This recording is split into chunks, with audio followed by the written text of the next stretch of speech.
ድንገት የሆነ ነገር ሸተተኝ። ዶሮ ወጥ ወይኔ በላቸው። ለዛሬ ያልጠቀመኝ ቁመቴ ለመቼ እንደሆነ ባላቅም ግንብ ላይ ሆኜ አየሁት። የሆነ ነገር ሩጫ እዚህ ጋር የሚመስለው እኔ ነኝ ያለ ጎበዝ አነፍናፊ የፖሊስ ውሻ ነው የሚመስለው።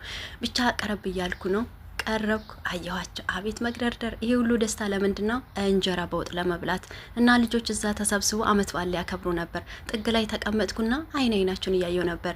ደጉ ያገሬ ሰው ሰላም ነሽ? ነይ ቅረቢ። ሀበሻ ነሻ? አዎ። ኧረ ነኝ። እቅፍ ጥምጥም ያዙኝ ልቀቁኝ። በቃ ውይ በስማም እንዴት ያለ ማሽቃበጥ! እዛ ጋር ካሜራ ማንነቴ ጥርሴን የነቀልኩበት ነው አልኳቸው። ይውልኝ አብረን ያደግነን የምንመስለው። ስሜን እንኳን አልነገርኳቸው። ብቻ ልጆቹ እጅግ በጣም ገራገር ናቸው። ከደቡብ ከሰሜን ከምዕራብ ብቻ ትንሿ ኢትዮጵያ እዛ ተሰብስባለች።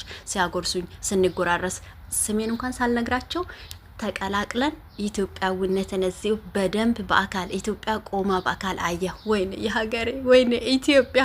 አንቺን የበለች ቡዳ ባገኝ እውነቴን ነው ጉሮሮ እንደዚህ ይዤ ነበር ማስተፊ ኢትዮጵያ የቀድሞ ፍቅራችን ይመለስ ነበር የሚለው። እድሉን ግን አላገኘውም። ከየት አግኝቼ ሀገሬ ክፉሽን አልስማ። ብቻ ወደ ብሶት አትቀይሩኝ። ላውራ እስቲ ውሎዬን እና እዚህ ጋር የምታዩት ልጆች ታውቀናል። ስልክ ቁጥር ተለዋወጥ። በላው ሲያጎርሱኝ። ከዛም የቀረ ነገር ካለው የአይናቸውን ሳይ አንድ የተረዱኝ ነገር አለ። ነበር ልብላ ብቻ እህቶቼ፣ ወንድሞቼ፣ ወገኖቼ አያችሁ ኢትዮጵያዊነትን አንታወቅ ከነዚህ ልጆች ጋር ካሁን ባለ ግን ቤተሰብ ነን እና ከዛም ጠላ ሰጡኝ። ይሄ ጠላ ነው እዚህ የሰሩት እንደነገሩኝ። በመቀጠል ቡና ላይላ ጠላ ቡና ሆዴ ሞልቶ ቦታ የለን ካሁን በኋላ እግዚአብሔር ይስጥልን።